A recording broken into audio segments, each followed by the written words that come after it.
why? Your glasses. I don't know about it. Can you get me them glasses, please? Where are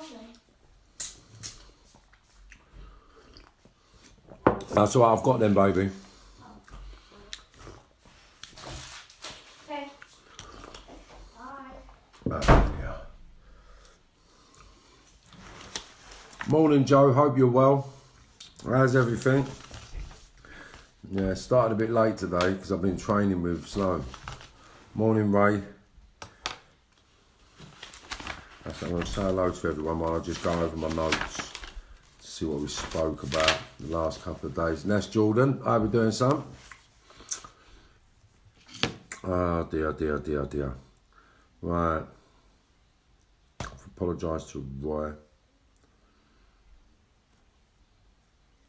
Matey.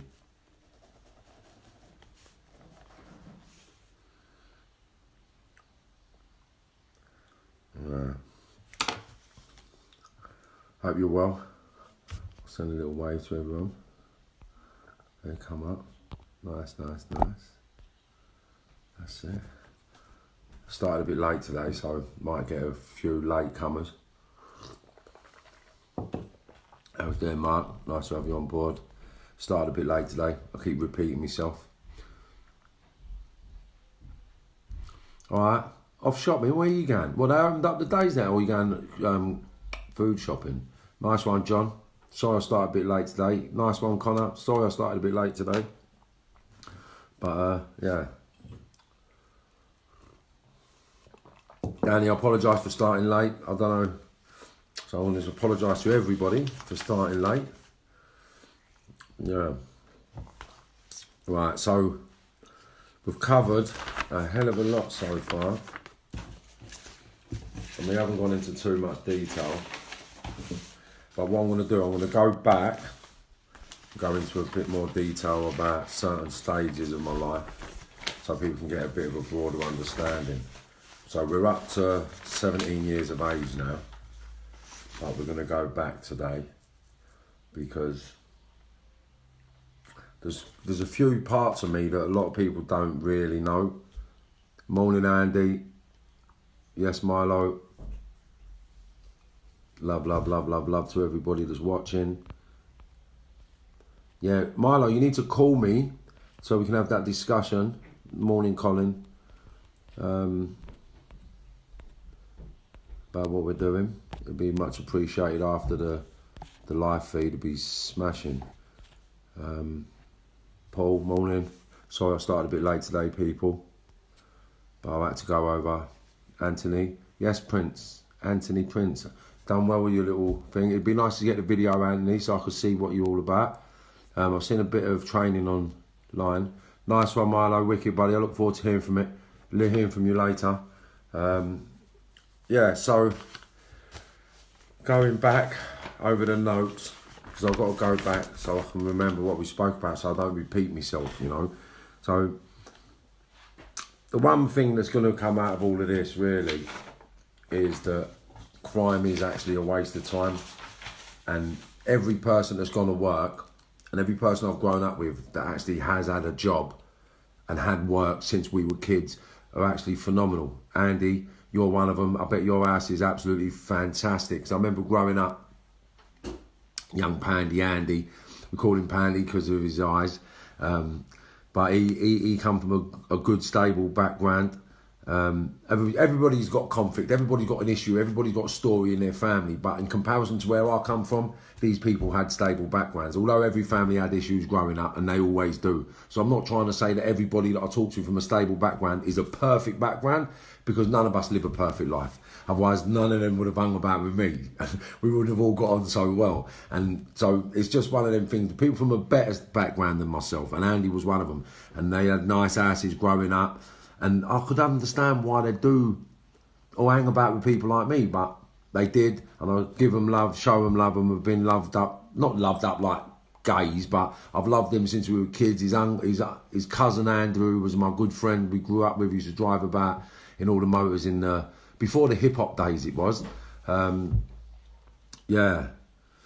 So yeah, we used to hang about. Andrew's family are really nice people, always working, hard working. and they sort of tried to keep him away from all of us lot. He got tangled up with us and went off the rails for a little bit, put himself back on track, and now he's sailing, looking after his family, being a good man. Hence what I'm trying to do and encourage other people to do, you know, because it's about looking, comparing lifestyles, addressing issues, moving forward, helping people not make mistakes, but not trying to tell people how to do things. So I'm never telling people what they should do and what they shouldn't do. All I do is tell people what I've done and what I went through. So what I went through in my life growing up wasn't actually worth the results. Like when I was a kid, everybody liked me, and a few people feared me. People didn't sort of understand me, but I was trying to get out of where I was, and that's why I was so sort of ferocious, so aggressive, so committed, you know, because I never had a stable home like most of the kids had. But the kids that had hung around with me, they've all gone on to work hard, because they're not gangsters, they're not villains, they're good, hard-working people that have made something in their life. Everyone's had their ups and downs. No one's really achieved what they totally want to achieve inside. Everybody's found that comfort and happiness, but everybody wants more. So everybody's on their quest to succeed in life and become who it is they imagine they're going to be when they was a kid. But all the people that I grew up with that went to work actually have a fantastic family, like their families, their kids. Like on the outside looking in, they all look phenomenal. So my hat's off to everybody that stuck to their journey, worked and looked after their families in the right way. And who was there for their kids every day of their lives. I wasn't in my kids' life every day of their life because I chose to be a villain, and I chose to do bad things, and I chose to go and take the consequences on the chin. And for that, it got me where I got to, where I actually turned myself around and go in the other direction.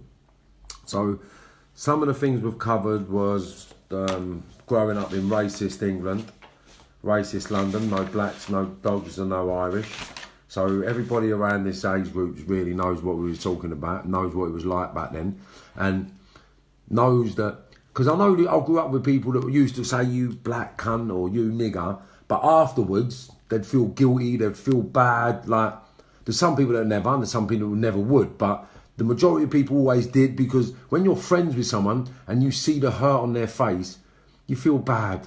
Like I've done it, acting the gangster. I've hurt people to make other people think I'm someone special, and then I've gone back to the person, and people know. I won't talk about the people, but they know, and they know I've come back and apologised. They know I've always said sorry. I've said sorry to a few people on this journey that have always said to me, what are you talking about? I don't even remember you being bad. I don't even remember this. Because we was all in that immature state. But looking back, I've had to reflect on things I've done. And there's things I've done that I'm embarrassed about. There's things I've done that I'm ashamed of, you know. It never made me a bad villain, but it just made me a bad human being, you know. And them things have resonated in my mind for years. So when I do see people, that's why I like to apologise. So I apologise constantly to people because I believe I treated them bad, you know, and it wasn't warranted. And that's just my perception, you know. So growing up, thieving, robbing, stealing for a need to survive and a need to be wanted and a need to be liked was just what we all want in life, but I just chose the wrong road, the wrong avenue and the wrong environment, you know. And I can't say regrettably, because I don't regret it. I regret doing bad things to good people, okay, but I don't regret going to prison. I regret not being there for my kids, but I don't regret the choices that I made, because at the stages of my life, there weren't many choices for me to make. Do you understand? There wasn't, like, the opportunities were there, don't get me wrong. I could have always gone back to school. I could have always went to college. I could have always went to university, right? But the choices, or when I had to make them choices, I had kids. I had to feed the kids. I had to look after the house. I had to pay the rent. I had to pay the gas, the electricity, the food. Do you understand? The clothes, the holidays. Like, so to fit in normally, where I didn't want my kids to feel an outcast, I just took the easy road. And the easiest road to nowhere, if I'm being honest. So we spoke yesterday about the children's home. Carl Dennis is from Grenada, not Africa. That's something I want to put out there and rectify. Someone sent me a message saying he's from Grenada, but I don't know why I thought. Maybe it was because one of his brothers was, or I don't know. But I had something in my head when a kid that he was African, and I was a little bit wrong. So I apologise about that, Carl.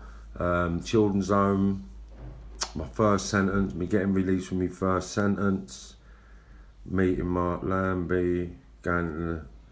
Yeah, so growing up, it was hectic. Then we got to Abbey Road, right?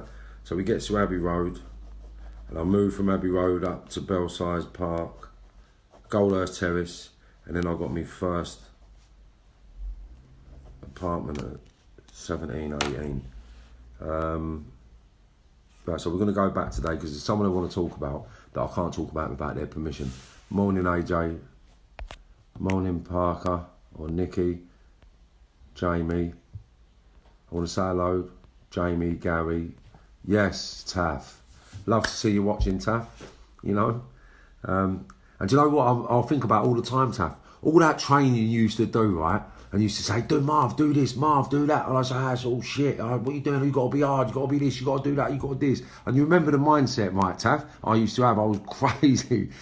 Now I'm actually seeing the whole world doing what you was doing 10 years ago, 11 years ago. What were we in? 20.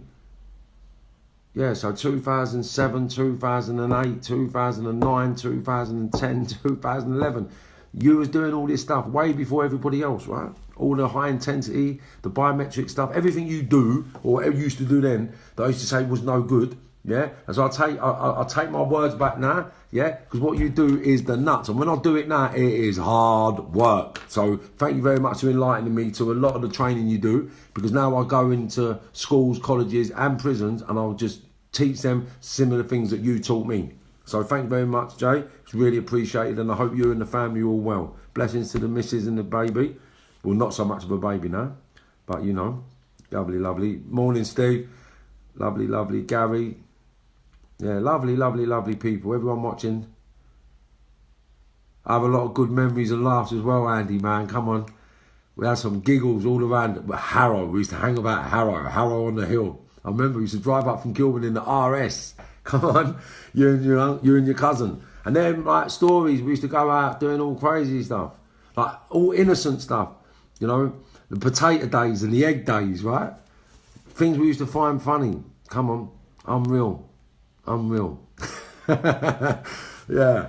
So what we're going to do, we're going to regress a little bit to when I was about 14. So I'm on Abbey Estate, and the things we used to do there was just out of this world, really. When you think about fun, like you'd get nicked for most of the stuff we used to do then. But yeah, we used to travel to the roller skate parks over Harrow, and the BMX parks over Harrow. But Andy's cousin had a car. He had a chip shop in Kilburn Road, and he had an RS, a Sierra RS Cosworth, and we used to go out in it. Because he was the older one, but obviously his family were working, they was all straight goers, and then basically they got him his cars, and we used to drive about with him, giving it the big one, going down the West End, giving it the big one. But we used to drive around with eggs. We started with potatoes, then we hurt someone, and then we went on to eggs. But we used to drive around and just drive past people, just egg them out the window of the car. Or if someone was driving a bike, we'd go out and grab the handlebars of the car and drive up the road holding them, going about 30, 40 miles an hour. But there was kid stuff we used to do that we used to think was funny, you know. But back in the day, everyone used to play out and do all crazy stuff that we used to find funny. But I wouldn't find it politically correct now. But I'll smile because it is, we used to have some laughs, you know. We used to have some laughs. But yeah, so we're going back to Abbey Road. Just playing out, having a laugh, having a giggle. Crime weren't too serious. And then it got serious. I got arrested, got beaten up by the police, got a load of assaults on police, bit of finger off, bit in the ear, bit of side, got nicked, getting away, 9 months. And then in Rochester, I met Jeff McDonald and Dizzy. I think that was it. Or Jeff McDonald was Dizzy. And then his other little mate, I can't remember his name, it'll come to me as I talk. but they sort of taught me how to survive within confinements of prisons, and that went on to bode me well throughout my incarcerations as I grew up. But yeah, so Abbey Road, they were the crazy days. But I can't really go into too much detail about stuff because I don't want to upset people, because we done some spiteful things growing up. And they were funny. But, right, so Abbey Road, where did I go from Abbey Road? So Abbey Road, I got a girlfriend. No, I moved into Goldhurst Terrace. Goldhurst Terrace, the raving days. Yeah. So, the raving days. The raving days started with Damon and Jason Ed over Kentish Town in the houses. And then basically, I was hooked on that adrenaline buzz, the adrenaline rush from the ecstasies and the partying, the admiration we got from everybody going everywhere, taking drugs, obscene amounts of drugs, getting out of our nuts and just having fun. You know, it was unadulterated fun. We met people all around the country, making friends, networks, and sort of growing as human beings. All in the wrong way, but we were growing nonetheless. Some people benefited out of it, but I'd used it as a springboard to catapult me into the criminal world. So I was really interested in meeting criminals when I was out, and that was one of my goals, was meeting the biggest and the baddest. So, 17, we're going through a bit of a sort of turbulent time in my life. We had a lot of in-house politics within the area of Kentish Town. There was a few people I had dramas with growing up, and it was dramas that never really stemmed from me personally, but I accelerated the ag by sort of retaliating in a way that caused problems, you know. So I give people a lot of confidence and a lot of, just give people confidence and the awareness how to do things and when to do things. And so we had battles, running battles with certain people in the area. I won't go into it too much because I don't know how these people feel. But there was one guy that we grew up with, and there was one guy we grew up with, young Adam. He cut me here, or stabbed me there, over something that happened with a couple of mates, over a couple of little conflict issues, petty stuff. And this is petty stuff that could have killed people, you know, like we had an argument over a bumble, over an E. There was an argument that ensued over it, one or a couple of E's. And then we had a running battle for a year, 2 years, where the ag was sort of, what's the word? When retaliation swings both ways. So one day one of their group will get done, one day one of our group will get done, one day one of their group will get done, one day, that was just tit for tat, that was it. So it was just tit for tat ag for a little while, people getting, like, there weren't no gunplay then. Although there was guns around, we weren't shooting each other. We was beating each other and stabbing each other, baseball bats, ammonia, gas, stabbings and things like that. Although it's traumatic and very serious, it wasn't taken as that serious growing up as kids. The victims might have took it that way, but us growing up, it was just doing what you had to do. So basically, we had the running battles in Kentish Town. I don't need to name names and speak about people. Everybody knows what ag we had and what sort of dramas we went through. All the people involved know what it was over. Everybody knows that it was pathetic. Everybody knows that it went on for too long. Everybody knows that we wasted our energy and our time. Rather than amalgamating forces and generating infrastructures for us all to grow productively, we all used it as excuses not to get on, not to do things. And we all sort of went round and round in circles for a little while. And I think it's only the last 5-10 years that we've actually started sort of speaking respectfully about each other, you know, because we're all men now. We've all got kids. Some of us have got grandkids, you know. So the things you do as a kid that you hold on to as a kid as an absolute liberty, and not so bad as you get older, you know. And you just sort of think, wow, look at that. So I've got no ill feeling towards anybody, and anything I ever done to anybody was just because it was just part and parcel of what had to happen at that period of our lives. So I don't want anybody to think that I think I'm special, I'm hard, I'm better than anybody else. I'm not. I was just a little bit more insane than the average person. So the conflict we had in Kentish Town sort of escalated me as a person, because certain things happened, certain people got involved.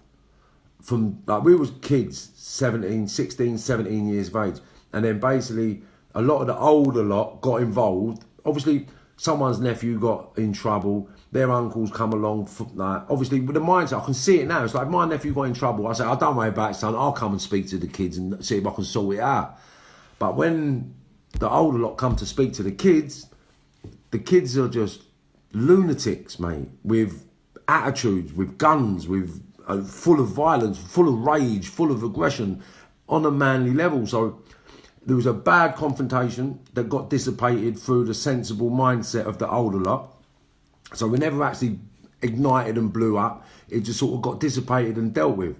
And it was just a harmonious resolution to a situation that could have went on forever, because we're all from the same landscape, we're all from the same environment, and nobody really wanted it apart from a couple of people. But I'm told a couple of people now have sort of turned a cheek and turned a corner and actually speak pretty respectfully about me now. So we've all turned a page, we've all turned a corner, and everybody's moving forward with their lives, just getting on with it the best way we can. And with this situation that we're in right now, it's even more so for us amalgamating, because we've all grown together, man, and passionately, like powerfully. If we was all together, then wow, like what could we achieve? What we've achieved individually, right, as an area, right, is phenomenal. But what we could achieve together, mate, come on. So think about it if you're listening. If everyone knows what I'm talking about, so just say the word, man. Let's all have a meet up, or have a conference call, see what we can put together.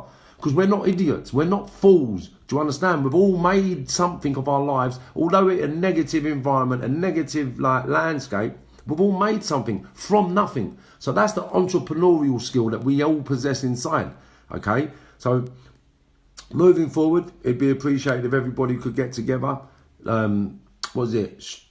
I can't remember it. There's something, tides lift all ships. Rising tides lift all ships, right? So we can work together, move forward as gentlemen, adults, granddads, you know, and show the kids, look, we're having it together. Even the geezer that shot me, I'll have it with him just to show the kids, look, it ain't about holding feelings. It ain't about being angry. Do you know what I mean? I'm disabled, I'm mash up, my legs mash up, my eyes mash up, this geezer done it. But look, we're standing in the same company telling you, look, it ain't worth it. So this is where I want to go, and these are the things I'm urged to do. So I'll do it, I'll try. So, excuse me one sec, this is me, spinach, Calvo Nero, avocado, blueberry, raspberry, strawberries and almonds, yeah?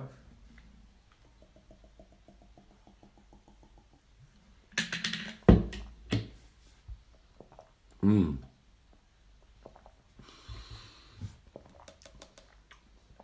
that's a bullet. So I have 2 of these a day. It amounts to 300 grams of spinach, 300 grams of spinach, 600 grams of berries. So strawberries, raspberries and blueberries combined weigh about 600 grams throughout the day. Well, I have that in 2 or 3 drinks.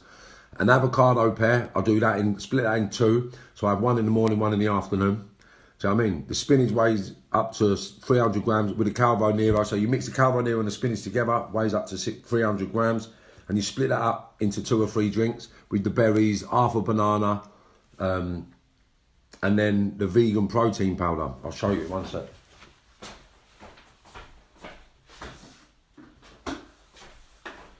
So this is the vegan protein powder that I use. Right, so this is the vegan protein powder I use. Plant-based protein, right? And it is phenomenal. I'm telling you, it gives you, don't get no lactic acid from all the food that I eat. So training-wise, this is the one. So back to the story, right? So growing up in Kentish Town, we had conflict, and people that know it was a serious situation. I'm not here to blow smoke up my arse or blow my own trumpet, because it was kid stuff that we shouldn't have done. I've gone on later in life to actually work closely with the people that I've had ag with. Even one of the elders is like a mentor to me, helps me out a hell of a lot. I'll speak to them in due course and see if we can have a mention, because they're phenomenal people. You know, they made the wrong choices early on in their life, but they've all become grandparents, and their kids and their siblings are decent people. You know, they're decent kids that have developed decent skills and they're doing decent things. So we need to come together as a united environment, right? So the ag started there. Obviously, because of the uncles, and they had a little bit of a reputation, and because of the conflict and the situation that arose through our activities, it sort of elevated me as an individual, because people was like, fuck me, this kid, he's serious, like, he can do this, he's done that. And like, because people know I wasn't scared back then of anybody. Like, I'm not trying to sound big-headed, right, because it's not about my ego, right, it's about the person that I was. And the person that I was insane, right, and I was insane. I've established that. And I've gone through my therapy, I've gone through my counselling, I do self-awareness courses now. I don't stop working on myself. And I listen to the Chimp Paradox by Steve Peters every single day when I'm in stress. I put my Chimp Paradox on and it calms me down, puts me back in my place, lets me understand how I've got to deal with things that are coming my way. But the elevation came from a couple of things that happened in my life, you know. So this was one of them. So people started talking about me in a different light. Shortly after this scenario, I got arrested for trying to shoot the bouncers at Camden Palace. Now, it was alleged that I turned up down there, I've tried to shoot the bouncer, the shotgun never worked, I pulled out of another firearm, let a couple of shots go, the bouncers run, hid, done whatever. I've then gone home. When I've got home, the old bill was waiting there. They basically chased me, found firearms. I went to court, ended up getting acquittal in the end because of an unreliable witness, you know. But these are allegations that was made. These are things that I was involved in. I was in Brixton, and I met I met a guy in there that I'm still very close with now. I've got to find out whether I can mention his name. He was on the wrong road. Now he's in a phenomenal place. Like, this man's linked up to government officials, all in a positive way. He's been in James Bond, he's been in movies, he's a phenomenal human being, and he's someone that I admire as a human being, and always have done, because he's always had them same qualities. And this is the thing that I'm working on with all these youngsters. We've got qualities, mate, and we're entrepreneurs, we're amazing people, but we're just lost sometimes, and we get lost, and then we get caught up in stuff that keeps us in the place that we can't grow, you know. So 17 years of age, I'm making a name for myself, and I'm getting known. People know me all around the place. I'm raving everywhere. I'm spending a lot of time travelling. And then one day, I will talk about this guy, because I got nicked for the shooting of the bouncers, or the attempted shooting of the bouncers. I went away and I was in Brixton again, starred up, because when they wouldn't have me in Feltham at 19, or was it 18? I can't remember, 19 or 18. But I'm in Feltham, I'm starred up, so now I go Brixton, so I don't even touch Feltham anymore. As soon as I get nicked from 19 years of age, straight to men's jail. So I'm nicked for the firearms. I end up in Brixton, and that's where I met all the armed robbers, all the people who was nicking phenomenal amounts of money. And that's when I decided to be that kind of guy. You know, I didn't want to be this violent, because there was no money in the violence, there was no money in the running around. Do you know what I mean? And there was money, and we was making money, but it's like, to nick £1,000, you got to go out for 2 days, smashing car windows, getting chased, and occasionally getting nicked. You get nicked by the police because you got stuff on you that's illegal to be going equipped. Do you know what I mean? So you get nicked, you go to police station, you get out, you got to go back to graft again. But when you get nicked, they take your money. So it's a never-ending cycle of catch up. But you elevated yourself up the ladder. So now I'm thinking of things to do where I can earn lots of money in one go, where I don't have to keep going out all the time. So the police get to know you. So anytime you get saw, every time you get seen by police, you've got to have it up, because they're stopping you, searching you up. And if you've got anything on you, like a penknife, a knife, anything, it's going equipped, you're nicked. Yeah? And back then you used to get nicked for puff as well. So they nick you and bang you up for puff, and you have to go to court, and you get fines, and maybe 40 hours 40 hours attendance centre or community service and things like that for smoking puff back in the day. So everything was a bit of an headache. So you was always looking for the next best thing. So obviously I used to do the jump ups, which was the parcel deliveries, like 16, 17, 18. We used to get out, we used to wait for the delivery men. The delivery men used to turn up and they used to go and deliver. When they used to deliver, we used to nick the stuff off the back of the vans, scarper, and that elevated itself again. And they used this clip in Lock Stock. So basically we used to nick off the parcel force. And they've just mixed the story up a little bit. So we used to nick a lot of the deliveries. And one day, a delivery truck's come up, done his thing, and I'm sitting there with my mate. I said, do you know what? I reckon we should nick this van. He said, how? I said, well, I reckon I can knock this cunt out. Do you know what I mean? Like, I reckon he'll go, mate. So he said, yeah. And I said, yeah, we'll just knock him out, fucking throw him in the back and just take the van. When we get where we're going, we'll let him out and just take all the gear. And it was like, shut up. I said, come on, what's the matter with you? So anyway, tried my luck, knocked the fellow out, put him in the back of the van, locked it up, drove down the road, got to the garages, unloaded it, got rid of it, said to the geezer, look, sorry mate, see you later. And he's just like, wow, fuck, anyway, he's fucked off, done what he's done. And that was just a way of making money. So rather than be slippery, I started doing things like that. And then what happened was, we done it one day. I can't remember who actually knocked the guard out, but we nicked a Royal Mail van. And this is when I realised the severity of what we were doing, and it never happened after this day. But we nicked the Royal Mail van to use to do something, and then we parked it up on my mate's street. And then, because obviously the IRA was about, they hadn't died off then, but there was about, and they'd been blowing up London from the 80s.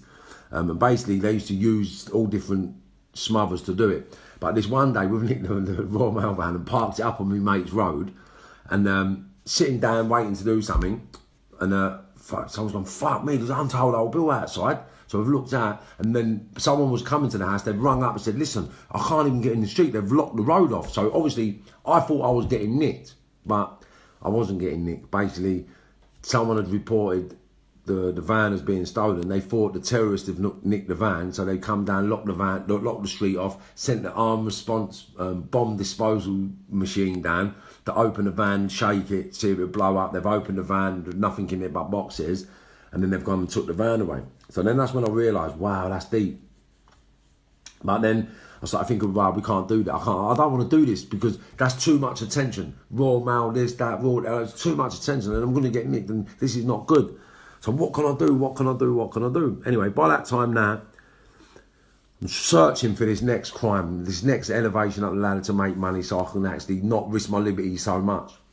And that's when I got nicked for the shooting of the bouncers.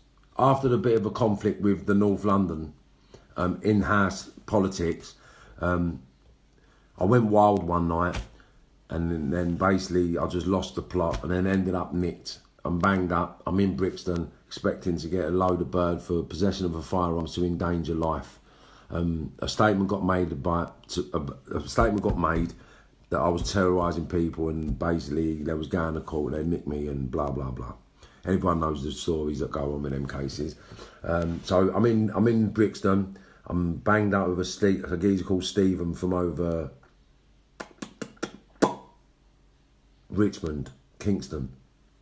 He was in there for armed robbery, but he was speaking to other people on the wing that was nicked for armed robbery. I mentioned him yesterday, Pinky. So people who know who Pinky is will know who Pinky is from East London. But I was a young, starry-eyed kid. Now, my mate who I met at the time was a guy called Mark Grant, right, from over Romford, Dagenham ways. And basically, Mark was, how could you put it? He was the most lovable character, he never had an ounce of seriousness in him. He was just a laugh, a joker, taking the piss, having a laugh, having an E, having a sniff, having a drink, having a laugh, having a giggle. And he was like that in the shovel. So he was sort of like the ray of sunshine on the wing, but he knew all the villains. But me and him clicked in there, so it was nice. So he'd bring me around all the old lot, like he'd say, oh, come and meet this one, come and meet that one, come and meet this one. So I'd go and meet and sit in all the cells of all the villains, reading all their depths, looking through all their paperwork, thinking this is what I want to do when I get out. So I've asked permission to speak about these people, so I can, right? I won't mention everyone's second names, but basically Mark wouldn't mind me because he's one of them guys. He loves me. He knows we fell out, but he knows I still love him because you can't go through what we went through and not still be friends. And everybody knows when you fall out with your mates, you always regret it and you always try and make it up. And then your other pals, what you talk to him for? And then you think, oh, I feel bad. But you make the slippery phone call. You have the slippery relationship. Everybody knows this. You know what I mean? Because you just don't cut people off like that. And some people do because they're just groomed to the point where they have got no emotions. So basically, I made a relationship with Mark, and then basically I made links. I said, Mark, when I get out, I'm going to come and link you, man. Like, you know all these people. And he's saying, bruv, I know everyone. And when we get out, I know everyone from East London. I'll plug you in. I'll see you. You can come out with me. Come out. Da-da-da. So I was like, because the lifestyle they was talking about, going out raving, like the way they done it in the motors, in the cars, going to IB, all this sort of stuff I hadn't done at that stage, right? So he's talking about stuff that I used to dream about, that all the olders used to do in Kentish Town, but I couldn't get my head round to doing it. So basically, I think that was 1989. 1989 that was. 1989 or 1990. Anyway, so I gets out of that. Yeah, so I gets out, and then I go and see Mark. So I ring up Mark and say, oh, what's happening, Mark? He said, oh, we're going out. I'm cutting a very long story short. So he said, oh, we're going out. Where are we going? A Black and White Do. Now, Black and White Do was done by Denzel in Stringfellas. Black and White, Denzel Roberts and another few people used to do the party. So this group of people that I was getting introduced to went to this party. And they went to this group of people. I'm going to mention one person, well, two people, Linville and Lenny, right? So Lenny was like my mentor, and Linville was just like my idol. I wanted to be like Linville. He was the most popular man on the scene. Like, he walk into a gaff, everybody knows him. He was just, hello, what's happening? Like, he was just I'll go into Linville anyway. So basically what's happened, I've gone down to meet this little group of people. And I'll tell you the story because this is what really made me jump into bed with them all. I walked into Stringfellas, and I'm going to tell you two stories here as well because I come unstuck trying to pretend like them lot. And my good friend was with me at the time. But anyway, so he turns up, goes in, meets these guys. So I've turned up to meet a real staunch member. He's changed a lot over the years. And he's made some bad choices, and he's got himself caught up in a trap, and his health isn't the best. And it turned around a few years ago, and I really don't know what happened to Lenny, but Lenny Sandiff is a man that I will love and sort of care about for my whole entire life. And if anything I can do for Lenny at any time, I will do it. At the moment, he doesn't want to do anything for himself, so there's not a lot you can do for a man like that, especially with his stature and his abilities, right? So basically, I've gone to meet Lenny.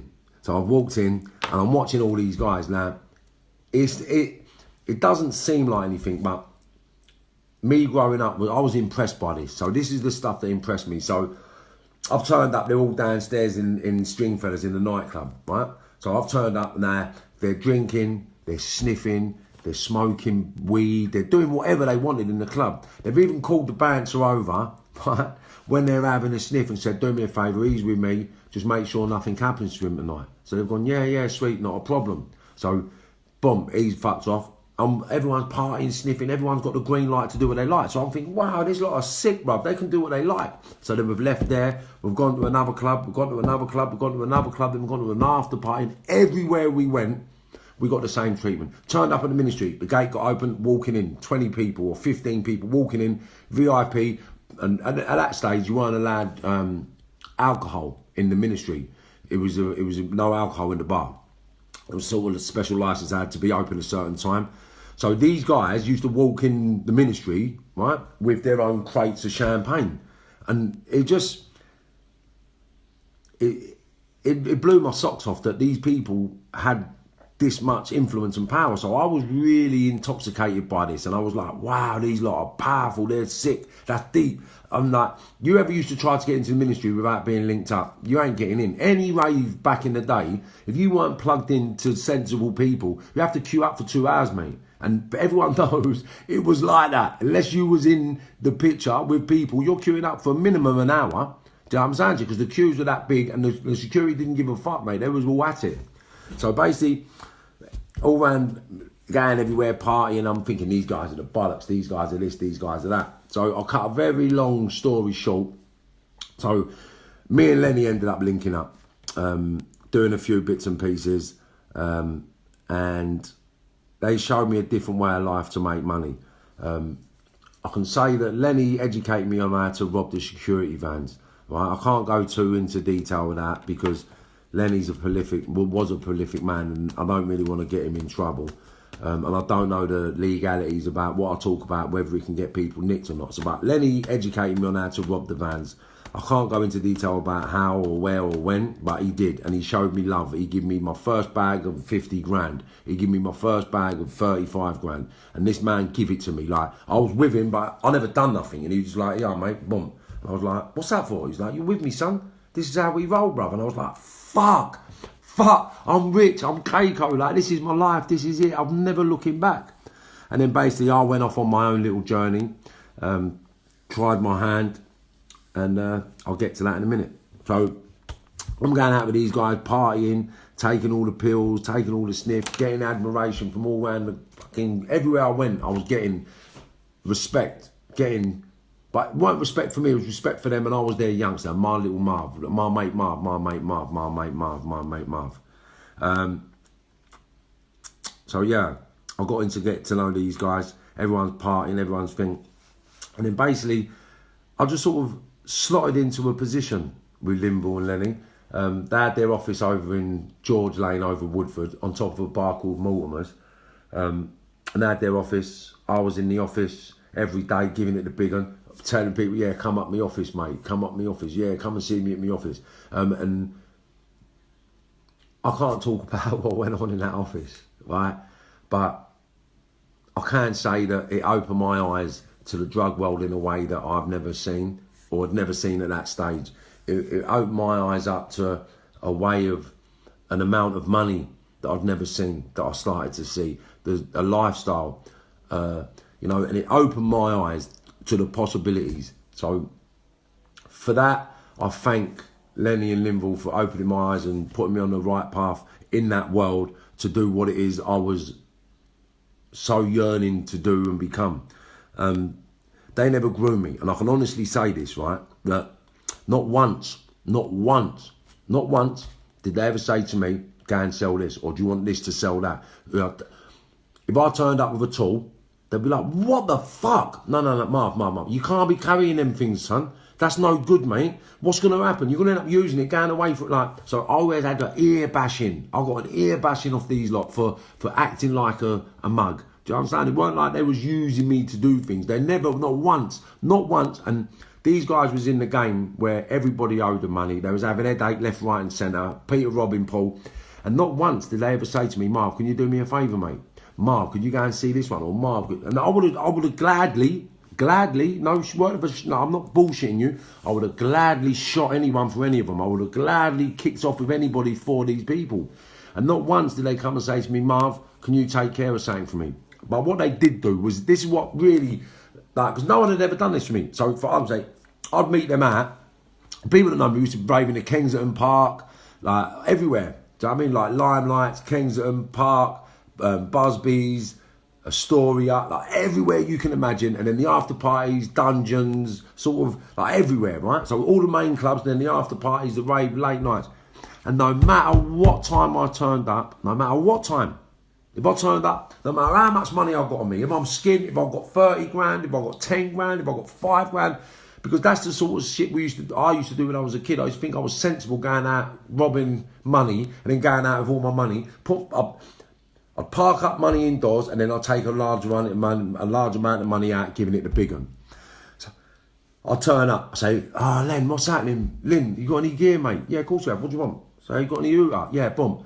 our fans. I go, yeah, I some money. What? You can't pay me for that. You can't pay me for that. What the fuck? Move for me, man. What do you think?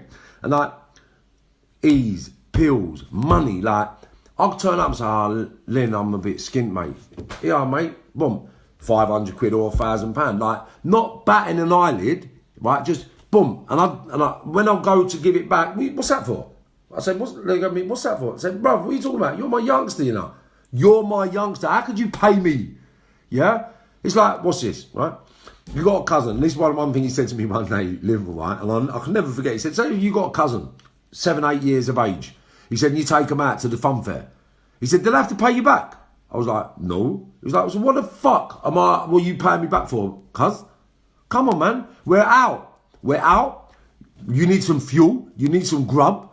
You got it. You're with us, man. We're together. Come on, man. You can't pay for that. For fuck's sake, we're making enough money as it is. You don't pay for that.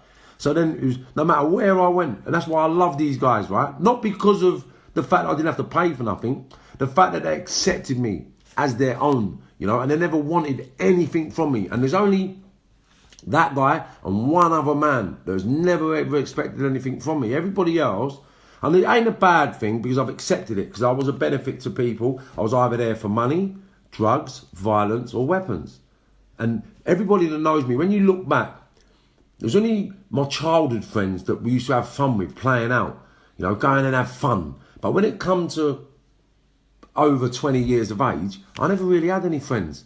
You know, all the friends had sort of died off because we didn't need friends. We needed grafting partners. We needed money makers. And it was sad, but that's the mindset, you know. And these are the things that I used to focus all my heart and soul on, the money making. So the friendships dissipated, not dissipated, but the friendship sort of disappeared for a while, you know, and they just sort of folded up.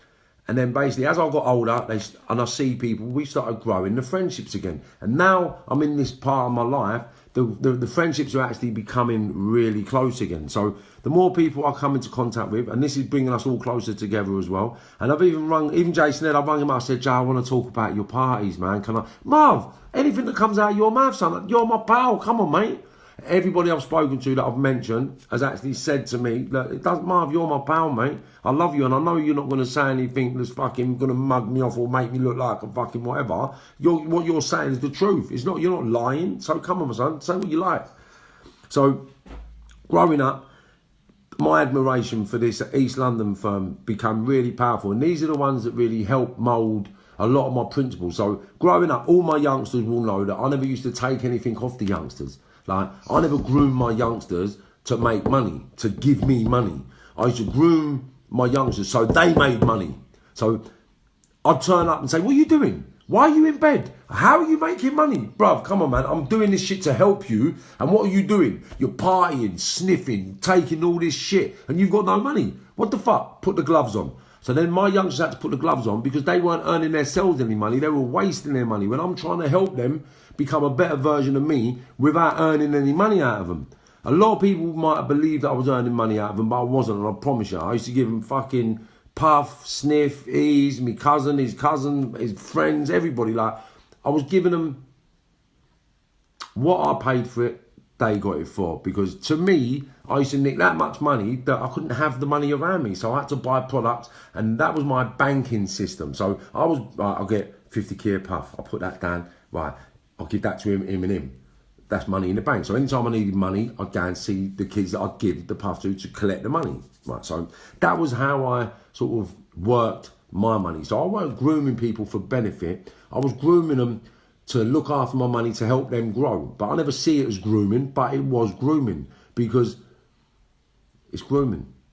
If they can't tell the police that it's mine, they can't tell the police where it come from, and I'm not paying them, then it's kind of grooming, you know. And if you're doing it for profit, then it's definitely grooming. So I was no better than any other groomer out there when I was a kid growing up. I was grooming people to sell products and do things so I could benefit and move forward.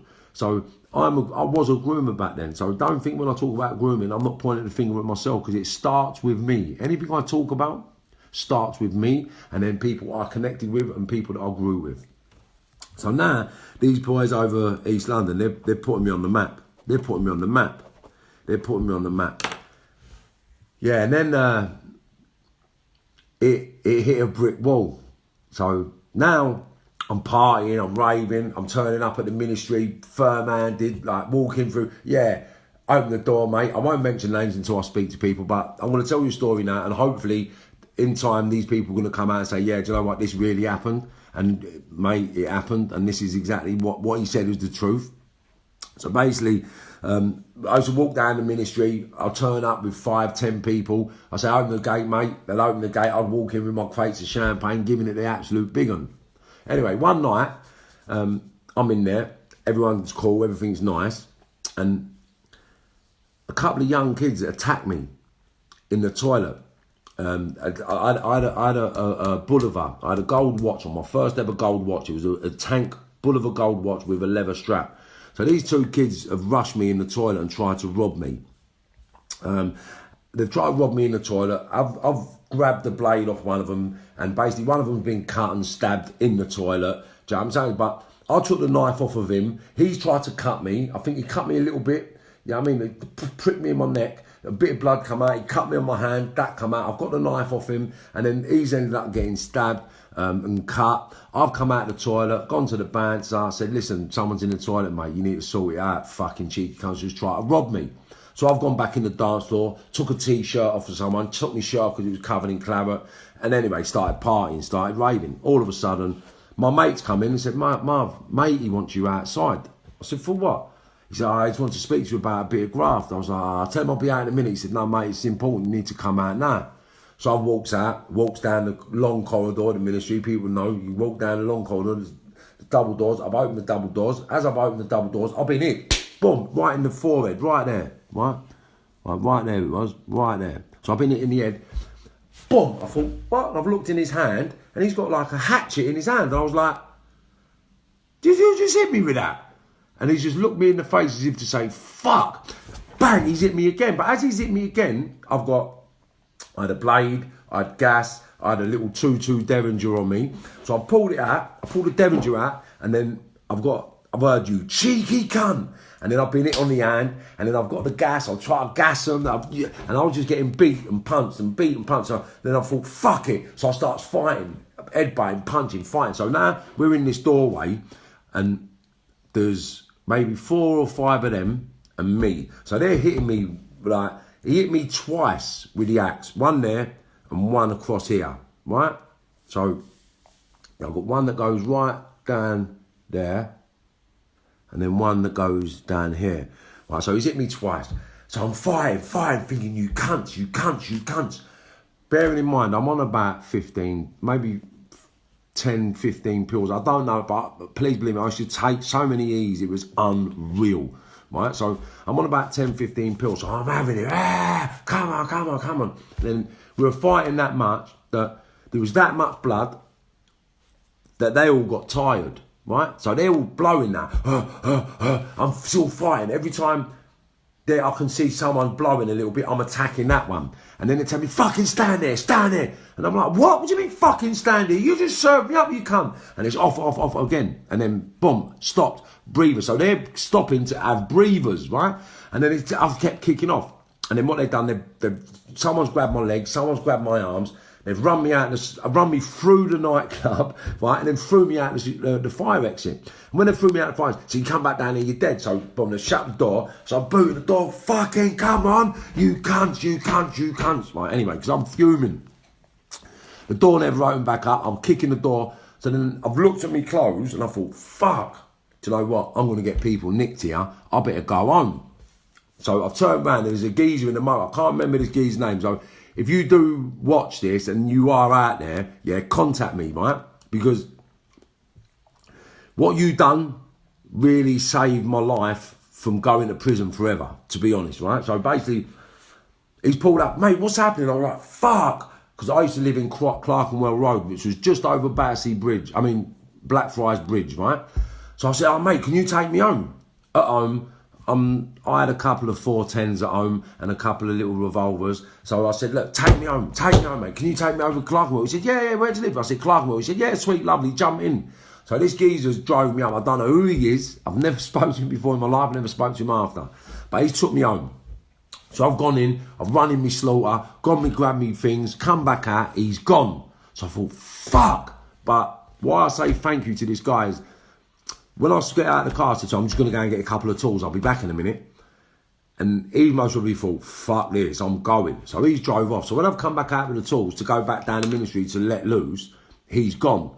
So I've had to go back upstairs now. So I'm upstairs thinking, right, what the fuck? How am I going to get down there? So I thought, oh, fuck it, I better roll a joint. So I'm rolling a joint. I was with Lisa at the time, so I said, Lisa, can you wake up, sweetheart? She's like, what are you on about? I said, babe, you need to wake up, something bad's happened. I'll need to go to hospital. So I'm rolling a joint. Because I don't know the severity of what's happened, right? Because I can't, like, this little scar, you can see it now, but it was wide open, right? And my head was wide open, like, it was just wide open. I've been stabbed in the arm. I've been stabbed in the arm. I've been stabbed in the side. I've been hit with hammers. I went through the mill, mate, right?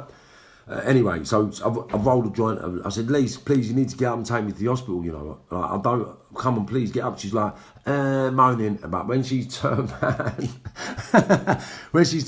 and set eyes on me, she's just gone into hysterics, right? So anyway, I've rolled my joint, got me changed, had a little shower.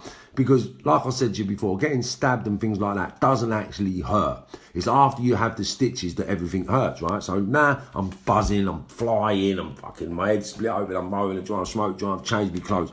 So we go to the UCH, I get stitched up, goes home. Now I rung me mate, Lenny. I said, Lenny, what the fuck, mate?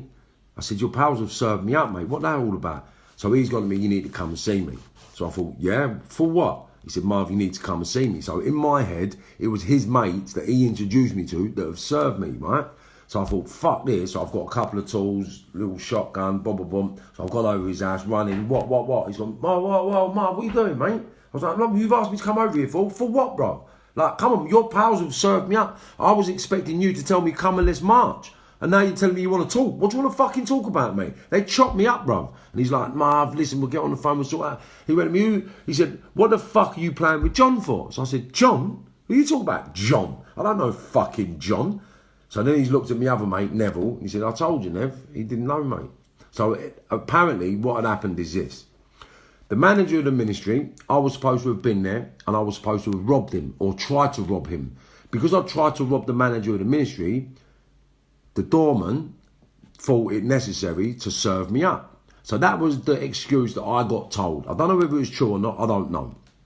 So I'm fucking fuming. Bollocks, mate. That's a liberty. I said, mate, someone tried to rob me, yeah, they tried to fucking put a blade up with me, cut me, and then I've took it off them and fucking served them. Now they're trying to tell me I've done what? That's bollocks, it's a liberty. I want to meet these people now, mate. Let's meet them now, let's call it on.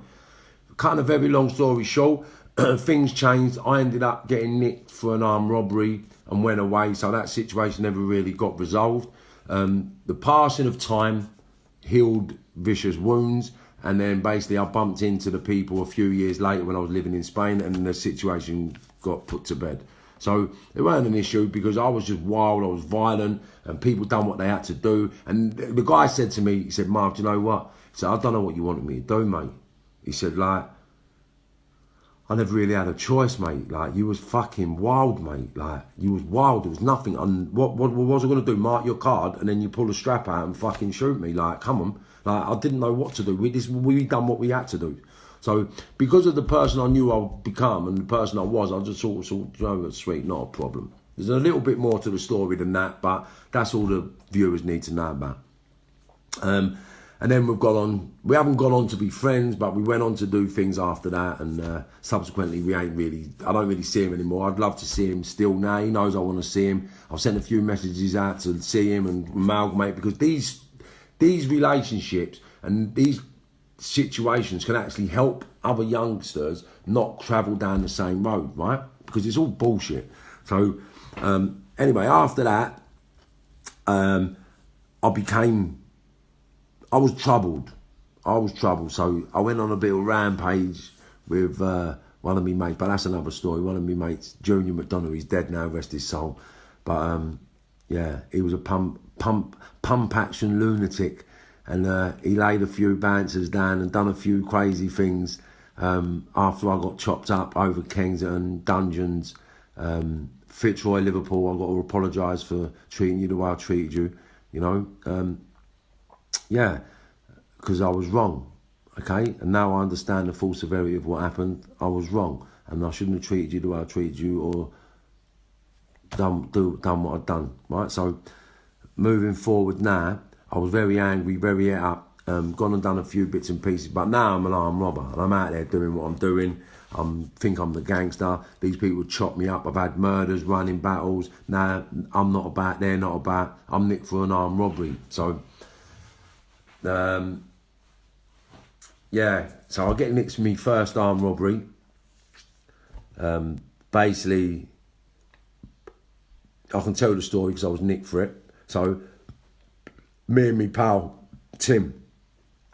And this I'm going to tell the story because this is how mad life is, right? So, Tim come to me and we were going to go and have a look at a bit of work up in Watford. And the bit of work up in Watford, we were supposed to go and have a little pre-con, have a look, see what it's all about, see what we can do, how much we were going to get, blah, blah, blah, blah, blah, blah. But I'd been out for 3 days. And I really couldn't be bothered. So we're walking up Finchley Road. We're going to get a car to go to Watford to have a look at a bit of work. So we're walking up the road and I'm like, I really can't be bothered. And then in my view, I see a Securicor van pull up. So I've gone to Tim, do you know what, Tim, I can't be bothered going up there. I said, if this geezer goes in there, I'm going to have him, you know. I said, if he's where I need him to be when I get to that van, he's going, mate.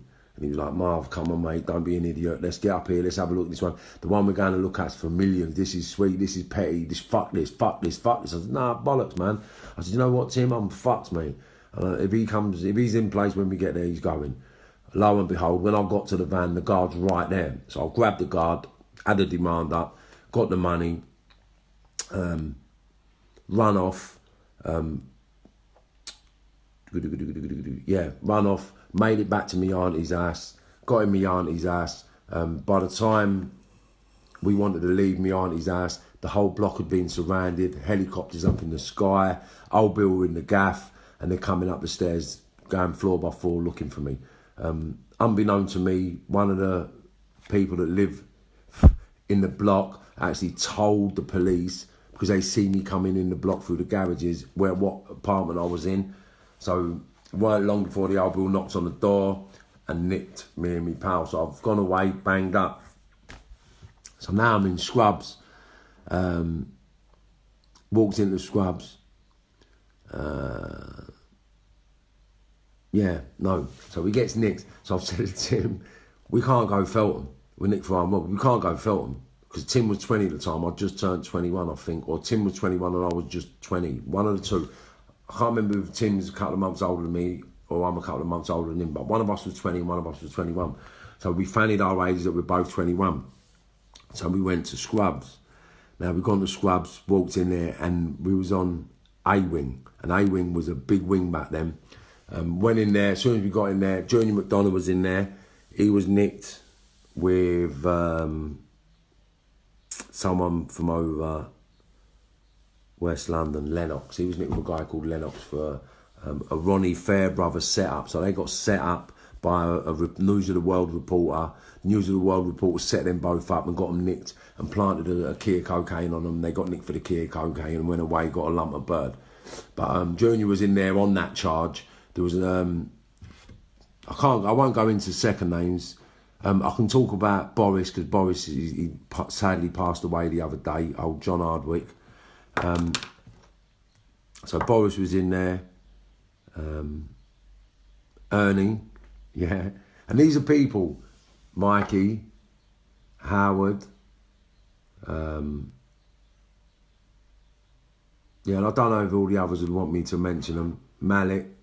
You know, there was a lot of people in there. So when we gets in there, we're just two fresh young kids, mate, 19, 20 years of age. So we're in there like what are we going to do to them? So I just said, me and Tim was like, look, if anyone says anything, we'll just fucking serve them, mate.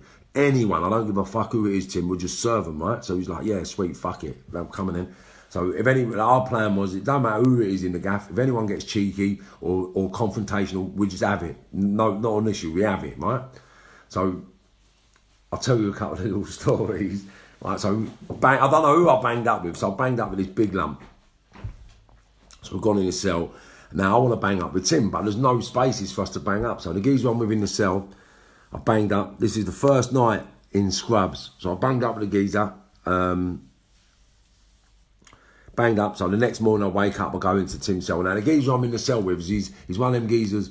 He was to ask me if I know everyone. No, he was just name dropping. I'm this, I'm that, I'm this, I'm that, I'm this, I'm that.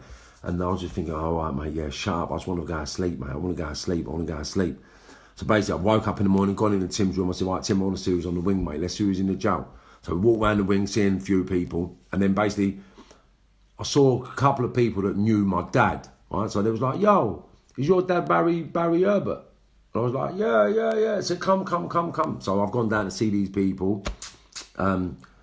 Mikey Roots, Mallet, Ernie. You know, all these people knew my dad sort of thing. And they was like, they showed me love, showed me props. And I was like, oh, can we get any puff? And they was like, yeah, boom. Obviously, because I could do that thing. Well, I'll show the viewers that might not have seen it yesterday. Hold on. Yep, sorry, do apologise. Oh, no.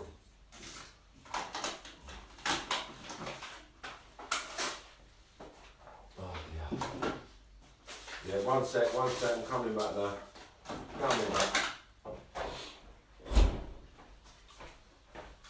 Yeah, so I've gone Scrubs. Obviously, these are jails where if the screws think you're doing something, then they'll wrap you up on the visit. They'll just drag you off the visit, like fuck you up. So it's very violent. Jail ain't how jail is now. So basically, I used to be able to do this. So that's a strawberry, right? Right, I don't know. Yeah, I'll be able to do this. Right, so what I used to do is this.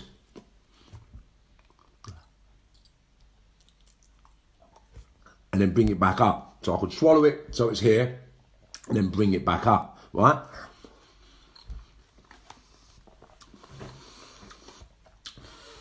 Believe it or not, my mum and my auntie and my pals would bring me whatever I needed everywhere I went. So everyone knows what the shovel was like. Everyone knows what we went through. So I was saying to people, look, if you can give me a bit of puff, I'll give you a bit of puff up when the thing comes. So when I get my visit, I could sort you out. Cut along, very long story short. It got to the point where we was kind of not running the wing, but we had a little piece of everything that come on the wing. And anyone that wanted to have it or didn't want to comply or didn't want to be part of the thing, we had to have ag with. So it got to a stage where everyone was just working with everybody, and if you never worked with us, then you got et, and it was as simple as that. So we always had puff, we always had a bit of gear, we always had whatever we wanted, and anything that come in the jail, ease, whatever, we all partied and done what we done. So Scrubs was the place what moulded me, 1993, and I basically fought all the screws every day. I was fighting the screws always down the block, to the point where the screws would say to me, Herbert, why? And I was like, because you're fucking cunts, mate. Your screws is you and us. What? Can't tell me what to do. If I want to smoke fucking weed, I'm smoking weed. Now, I've tried to drag screws in my cell, beat them up. I've knocked screws out on the landing. I've had fights with screws on visits, fights with screws in the reception, fights with screws in my cell. Like, screws down the block, screws everywhere I went. I just fights with the screws. And any inmate that didn't see things the same way I did, we had to fight. So I was very confrontational, and I never picked victims. It was anybody that, well, you all know me, innit? So everyone who's away with me knows that I was just that guy that just had it, and I could have it with my hands. So there was no guns in prison, so I had nothing to fear. All I had was silly little wetters, little blades with razors in that you get cut with, until you went to the other jails like Parkhurst and that, you could actually make blades. So Parkhurst, High Point, yeah, because you had a metal workshop in High Point, so metal work, swell side, you could get blades, all them sort of jails you could get blades. So in Scrubs at the time, it was just violence and little blades and little bits and pieces. And then there was a little bit of a rumour that a gun got brought into the jail, got locked down. And on this day, my mum and my auntie, because they're Scousers, they've come to the visit for a visit, and they've had it kicked off that they've come up from Liverpool, they've come all this way, and I don't know how, to this day, I do not know how they done it. But the jail was on lockdown. There were no visits, no movement, no one's getting nothing. Everyone's on lockdown. But they've come to my cell. Me and Tim are banged up, right? They've come to the cell and said, Herbert, you got to visit. I was like, fuck off. It was like, Herbert, you got to visit. I was like, fuck off. Don't drive me mad, mate. You fucking think I'm stupid. So if you're coming in, come in. Because back in the day, they used to do things to get you out of your cell, to swag you out of the jail. And then your last scene's called a ghosting. So I think they're trying to ghost me. So I'm like, fuck off, Gov. Look, if you're coming in, we're having it, mate. But I'm not walking on the landing. You're fucking crazy, mate. Fuck off. And Herbert, you've got to visit. I said, right, who's visiting me then? Let me know who's visiting me and I'll tell you if I'm going to come out or not. So they said, Anne Mahoney and Marion Kelly. I was like, yeah? And I thought, wow. I said, that's my mum, innit? They was like, Marv, that's who's on the visiting hall. Do you want to visit or not? So I was like, yeah, go on then. I said, God, please, man. And it was like, Herbert, I'm telling you, I don't know who you got in your pocket, but you got to fucking visit some. So boom, I've walked over to visiting hall. My mum's there, my auntie. I'm not going to say which one done it because it might get them nicked, but someone passed me a bit of puff, like, because obviously you can cuddle your mum, and she used to give me my puff. So I got me puff, had me visit, gone back to the wing, and now I've got me puff. Everyone's like, wow, you got a visit? I was like, yeah. Elevated me up again. So basically, that was a bit of a, how could you put it? It was like an ego boosting part of my life going to Scrubs because they was big men and they was nicked like for the biggest armed robberies in London at the time. There was a string of kids from Neasden. I can't mention all their names, but there was a string of kids from Neasden that was doing all the armed robberies on the banks, and they got nicked. There was about 4 of them. They was nicked. Then there was a couple of people downstairs, a dad and a son, that was nicked. And there was a group of people from East London. There was a group, no, not East London. There was from West London. There was from Acton. There was a couple of people from Shepherd's Bush. There was a couple of people from Ladbroke Grove, people from Kilburn. So everyone from like West and North West London, all the prolific armed robbers and gangsters was on our wing. You all know who you were. 1993, Wormwood Scrubs. So, and then the triads that blew up who killed the geezer in where did they kill him? In Soho, not Soho. Chinatown, in the arcade in Chinatown on the corner, they burnt it down and killed this fella, and there was loads of them, Kai and Tai, they got nicked. And it was away with them, and I made real good friends with them. They were powerful little triad kids, right? But they was lovely, not violent, but they were just good people. Anyway, cut a long story short, met all them people, went through that journey, bottling puff on the visits, bottling shit on. We never had phones back then, so no one had phones, but everyone had their visits, had their puff. I made a name for myself, and then I went High Point, got to High Point. Obviously, now I'm fully fledged. I'm in it 100%. I've got my gear, I've got my puff, I've got my bits and pieces. Gets to High Point. Same thing, goes up to the main geezer in there. Look, I've got a parcel coming at the end of the week. Any chance you get me a bit of puff? He's, no, mate, can't do it. Anyway, cut a very long story short. It ended up that I got that much gear into the jail that none of the kids in the jail could sell any grub. So they've come to me, bruv, what are you doing? I was like, what do you mean what am I doing?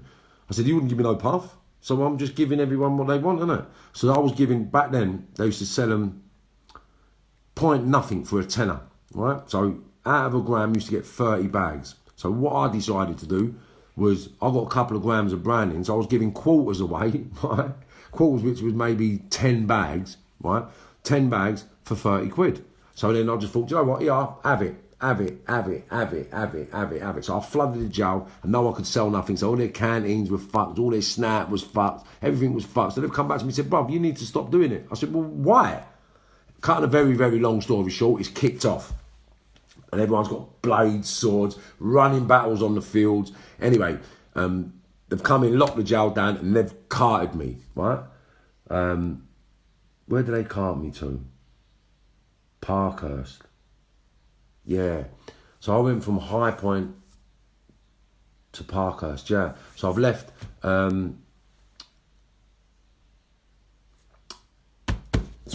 Point en route to Parkhurst. High Point, I'm en route to Parkhurst. So now, I'm going Parkhurst. So, believe it or not, I was happy I was going Parkhurst because Parkhurst was where all the gangsters was. All the Crays, the fucking Arifs, like, everybody. Everybody was in there, do you know what I mean? Yeah, I won't mention too many names, but there was many gangsters in there. My mate Stagsy was in there with me. We met Stagsy I met Stagsy in Gary Staggs. I met Gary Staggs in Scrubs, and then we ended up in Parkhurst together. But Stagsy was a lunatic. He was a lunatic. He was just the one level up above me with the mindset of like they escaped. Like they're institutionalised at that stage. Like we was all institutionalised, but he was cat-aid in the banana suit. Do you know what I mean? Like didn't give a fuck, got his puff, got his gig, done what he'd done. Everyone was the people doing what they're doing, right? So basically, we end up in blah, blah, blah. Now we've gone Parkhurst, met them in Parkhurst, right? So now we're in Parkhurst, and it was like a reunited firm. So we're like, what's happening? Everyone knows each other, blah, blah, blah. All the olders know the youngers, because we've all done the Scrubs, the Brixtons and all that sort of thing. So all the people that have got these long 20 years, 15 years, 18 years that I met when I was 18, 19, growing up in Brixton and Wandsworth and Scrubs, they're all doing long terms in Parkhurst now. I'm doing a 5, so I'm doing one of the worst sentences ever. But someone brought up to me, young shark, he said, you know what I remember about you? I said, what's that? He said, your Gucci loafers. So I was one of the only people wearing Gucci loafers at that time in 1993, walking about the yard in Parkhurst, right? So walking around the yard in Parkhurst, meeting all the gangsters, being who we do, we're having the parties every Friday. Do you know what I mean? It was like the Ice and Slice Club was Maidstone. I got there after Parkhurst. So basically, I'm in Parkhurst and we're drinking hooch. Yeah, so you make the hooch every Friday. Was it Dog and Duck? The Dog and Duck, they called it. The Dog and Duck was like a place where we could go and have a drink on the wing, right? And this is how sick it was. We were in there one night, and we were all drinking, took loads of E's, we're partying, having his mouth. Screws come to the door, fuck off, fuck off, fuck off. Anyway, someone's gone, oh shit, have you seen the time? So I go, what's the time? It says 1:45 or something like that. So shut up. So basically, when we got on the bell, right, the screws come back. I can't remember if it was 1:45 or 1:45 or something like that. But the screws come to the flat. He's gone, what's happening? He said, oh, God, look, didn't realise how long it was, man. We're drunk, buzzing, like, fuck, like, we want to come out. They're like, what do you mean? Do you want to come out? Are you coming out, yeah? So obviously, they've all thought it was a hostile takeover, sit down, or fucked up shit going on. So all the screws around all the prison, like, because it was Campill across the road and Albany. So they've all come into the prison. They're all on the landings, right? So when they've opened the door, the fucking wing was just full of screws, because we've been in this cell from 2 o'clock in the afternoon, right? All the way up to 11 o'clock, 12 o'clock at night, partying, drinking, puffing, sniffing, doing whatever you like. We was doing it in Parkhurst, right? And then, boom, we've all decided to come out.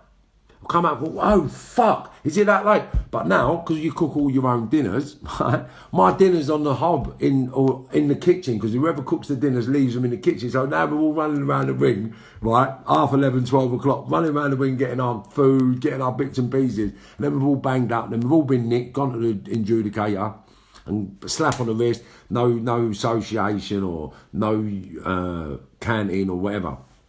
So then basically, that was just one of the things that was going on in Parkhurst. And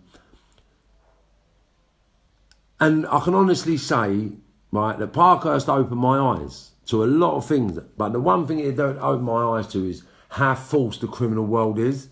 And I met some proper, renowned gangsters, right? I'm not going to name them, but everyone knows who's who and what's what. But they weren't what they said on the tin.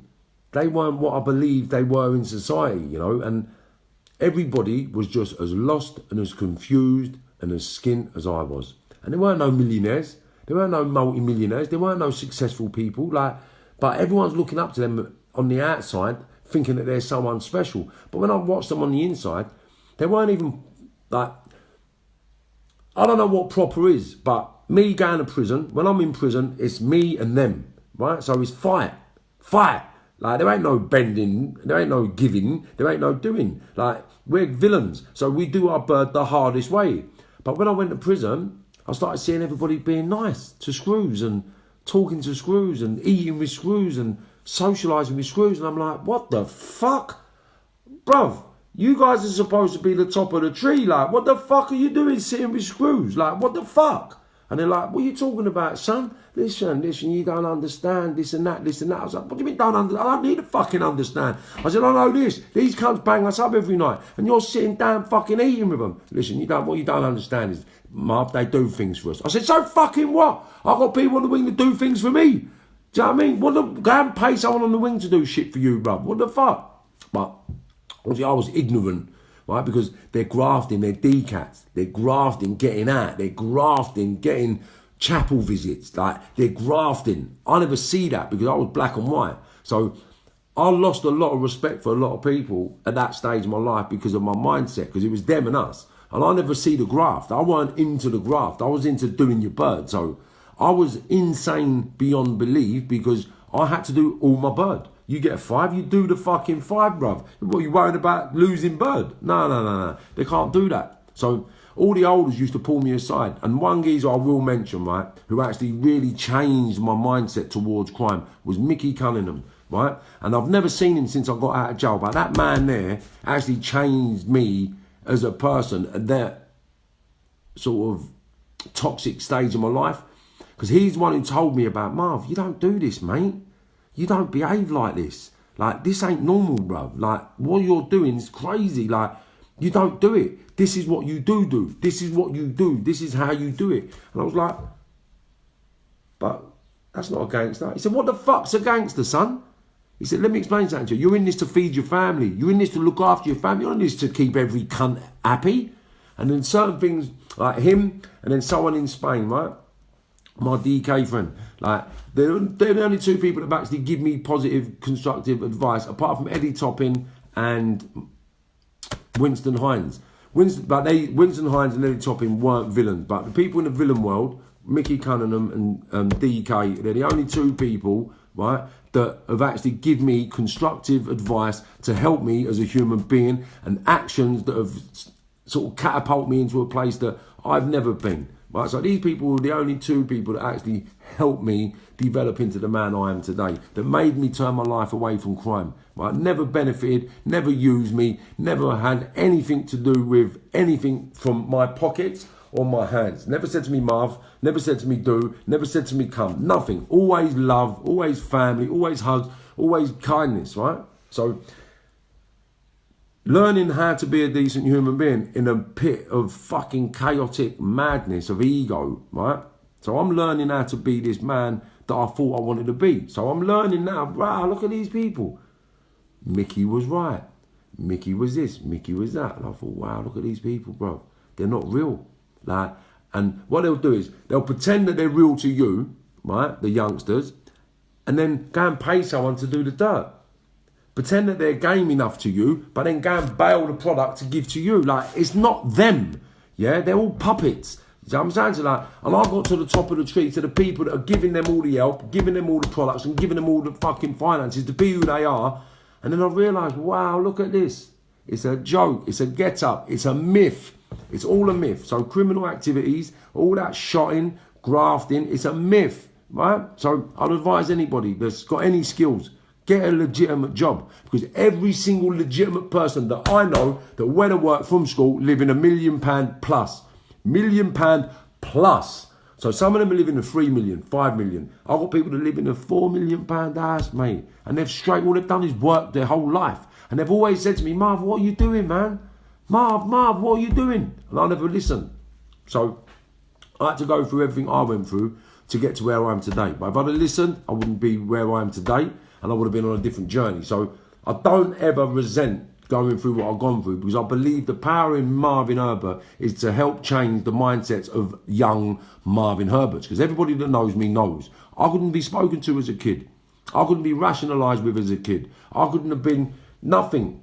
Just violence, money, drugs, violence. That was it. Money, drugs, violence and sex. That was the 4 things that my world revolved around. And my kids, I love them, don't get me wrong. I would have died for my kids any day of the week.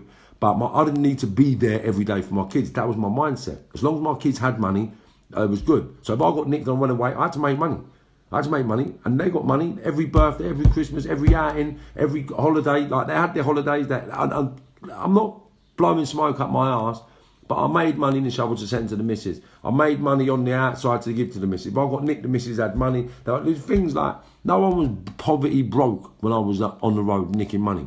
But if I was legitimate, they would have lived a lot better and a lot happier and a lot more financially stable. They wasn't financially stable, and it come and went, come and went, come and went. So the kids would never have noticed the coming and going because they just had all the materialistic acquisitions they want. But what they never had was the substance of their dad. And that was the mistake that I made. That was the biggest mistake of my life, and I can never replace the time that I was out of their lives.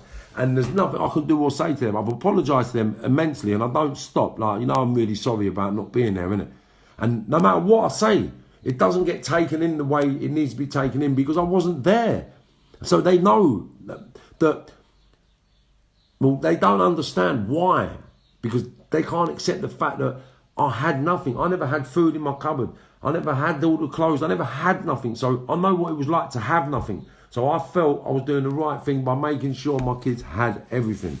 But I was wrong, and I made mistakes, and I hold my hands up to it. And that's why now, as a grandparent, their kids will never suffer. And I've got financial revenue streams in place for their kids and them for when I die. So I feel like I've made amends, sort of, for sustainability for their future. So that's all the main thing that I've focused on for the last 5 years is sustainability for my kids' future and my kids' kids.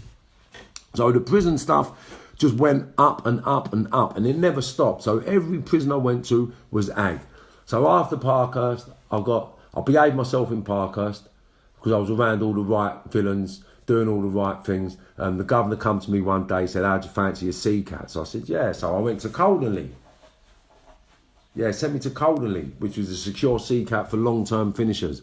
So I ended up in Coldenley. Unfortunately, I ended up in Coldenley. I was in Coldenley a month, and I just lost the plot. Ended up, basically, I'll tell you the story. You was live videos sent in. So I've asked Lisa to go and buy all the latest videos. It was Pulp Fiction first come out. And there was 5 movies around that time that come out.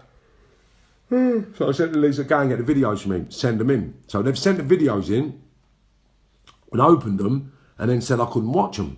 So they can't go back now. So because of that, I've just gone nuts, right? Because people that were grafting, right? People that were grafting could have videos sent in and they could watch them and the whole prison could watch the videos. So DVDs they were. So I've got them sent in and they told me I can't watch them. So now I think that someone's taking the piss out of me. So I said, what, are you fucking having a laugh? I said, my missus is just going to spend 30, 40 quid in the early 90s. That was a lot of money for someone that's in the shovel to spend on videos to send into a prison. So I've just gone nuts. I said, well, I ain't watched my fucking videos. They had a communal video player that played in one wing and then it emitted the frequency around the whole jail and then everybody could watch it. So I've gone in there. I said, where's my videos? They said, you can't watch them, but the reception's blanked them. I said, are you fucking joking? My missus has gone out especially just to buy the videos to watch them. And they was like, well, you can't watch them. I said, what the fuck are you talking about? I want to watch my videos. And a big argument ensued. So my answer to that is, if I can't watch my videos, no one's watching those fucking videos. So I've got the video player and I've just smashed it up in the office, had it with the screws in the office, ended up, they've called a taxi and I've ended up going 1-0. So that was me in 1-0, end of all the freedom. So 1-0 is the place now at the stage where, well, I'll tell you the stories. So I'm in 1-0 now.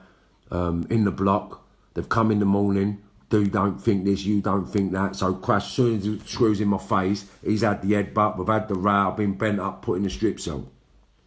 Every time I open my door, it's kicking off, I'm having rows, to the point now where they can't run their block, like, efficiently enough, because I'm too much of an headache, so they come to me, and I understand it, they've come to me and said, but look, can you calm down? Like, look, whatever it is, we'll get you back on the wing as soon as we can, but this has got to stop. Yeah, come on, mate, like, other people, this and that, this and that, this and that, the governors, this, whatever excuses they come up with. So I said, all right, sweet, whatever. Anyway, I opened my door, it's kicked off again.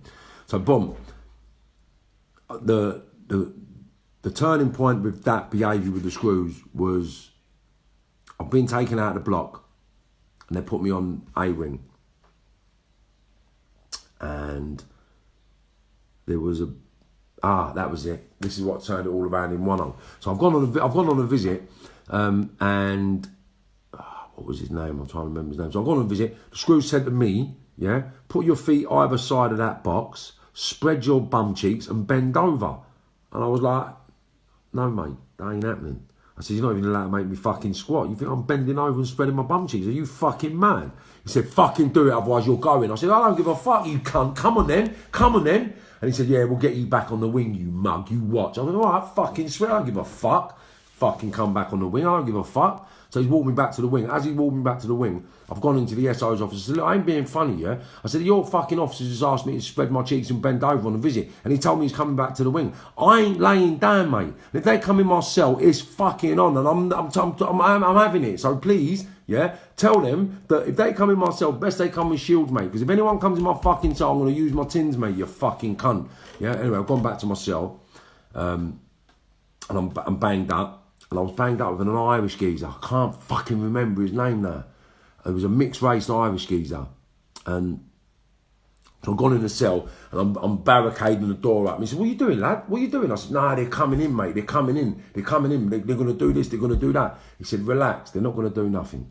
I said, what are you talking about? They're coming in, bro. Watch, over bang up. They're going to come in. He said, Marv, just relax. They're not going to come in here. I was like, what are you talking about? He said, they're not going to come in here, mate. I was like, what do you mean? He said, just wait and watch, right? So all of a sudden, they've opened up for slop out, because it was slop out then, you had to slop out. So he's come out on the landing, this mixed race fella. Fuck, what's his name? Anyway, he was an Irish fella, and people that have done bird, if you know this fella's name, you'll tell me. So mixed race fella from Dublin, right? So he's walked out on the landing, and he walked out on the landing, he's gone, Mr. Coyne his name was, the officer that was the horrible cunt in 10. So he's gone, here, Mr. Coyne. And he's gone, Mr. Coyne was from Ireland as well, yeah, and he's turned around. And now I understand what happened, because I've been to Ireland, and Ireland don't play, right? So this kid, he's turned around, he's gone, hey, Mr. Coyne, let me tell you something, yeah? He said, you see my cellmate, he's my friend, yeah, he's my friend. And if anything happens to him, yeah, you see your family in Ireland, you see your fucking family in Ireland, you're going to fucking see, boy. You're going to fucking see. And that's all he said, right? Next thing, Mr. Coyne's pulled me down. He's pulled the geezer out of the cell. And then I've heard him talking. And then he's come back in. He said, no, don't worry about it. They're not coming back here for you. They're not coming in for you. And then that was sort of the end of ag for the screws in 10. I never had any ag after that. Yeah, it was crazy. Fucking remember this Irish geezer's name. If it comes back to me, I'll remember, because everyone used to just call him Paddy. Yeah, but I can't remember his name. Yeah, but anyway, that was the end of the troubles for me in 10 at that stage in my life. Where did I end up after that? Because I want to go to the end of this sentence, and then we'll cut it for the day. So after that, 10, where did I end up? Maidstone. That's it. So I'll go Maidstone, old Staggo.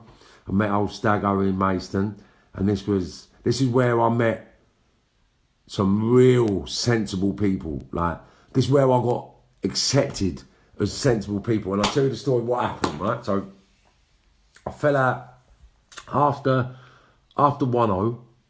After that, I ended up in Elmley. That was it. So I go to Elmley, and while I'm in Elmley, which is over on the Isle of Sheppey, I met a few people in there from over South London, a couple of people from East London. Basically,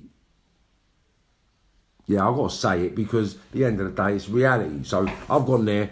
There's a geezer called Gary Hutch and Mark Cummins, and they was nicked for a few bits of work, or a big bit of work, and they was nicked with a sensible member from over East London, Harry, but I won't go into second names with him. But they was nicked, but their two Codys was in Elmley. So I've turned up, and it's where I met Mickey Cunningham.